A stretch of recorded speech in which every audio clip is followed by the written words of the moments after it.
are looking in furtherance of Order 80 of the standing rules, whether second reading should be taken or not, and we are debating on the general merits and principles of the bill.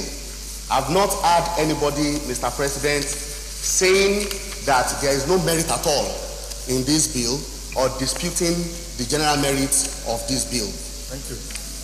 As far as I'm concerned, we have never been presented with a bill. Mr. President, sir, we have never been presented with a bill that is perfect. This is the essence of debating it. If we find that, looking at the quantum of merits and demerits, that the merit outweighs the demerits, we send it to the committee will fine-tune it. That is my position. The fact that nothing yet has happened, or we are not as advanced as Great Britain and Hong Kong, I do not support that proposition. We must start somewhere. We don't have to wait until something goes wrong before we now start making laws or acts of the parliament. We spoke on this floor about same-sex marriage. It is not as if there has been same-sex marriages in Nigeria. We are just looking ahead and we are taking a position. There are so many companies in Nigeria today.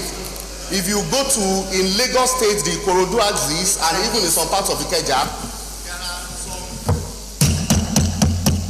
Please, there is too much side talk. Yes, Senator Christopher Omoworare. I mentioned the same-sex bill before us, that came before us, that we passed, Mr. President, and I said that we were looking forward, we were being proactive. And the same thing happened, Mr.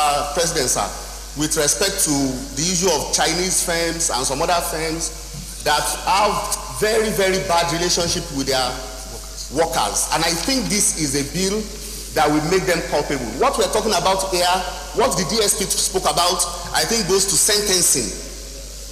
But I am of the view that first and foremost, we must convict those companies that are not complying with their corporate responsibilities as far as this is concerned.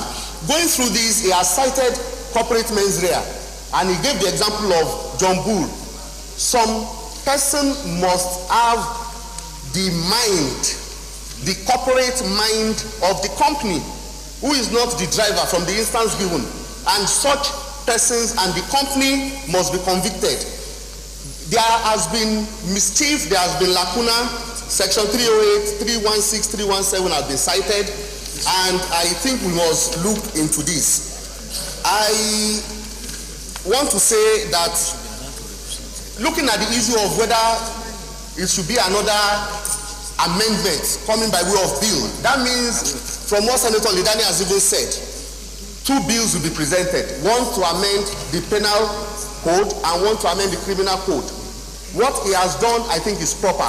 He has presented just one bill to cater for it. When it gets to the committee, it can be fine-tuned.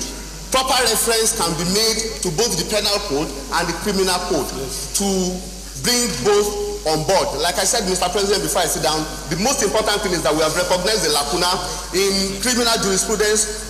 Once we want to amend at this stage, what matters most is that there is a mischief that we want to address. And none of us have agreed that there is a mischief, and I'm in support of this bill. I crave the indulgence of distinguished senators to let us support it. When it gets to the committee stage, we'll fine-tune it.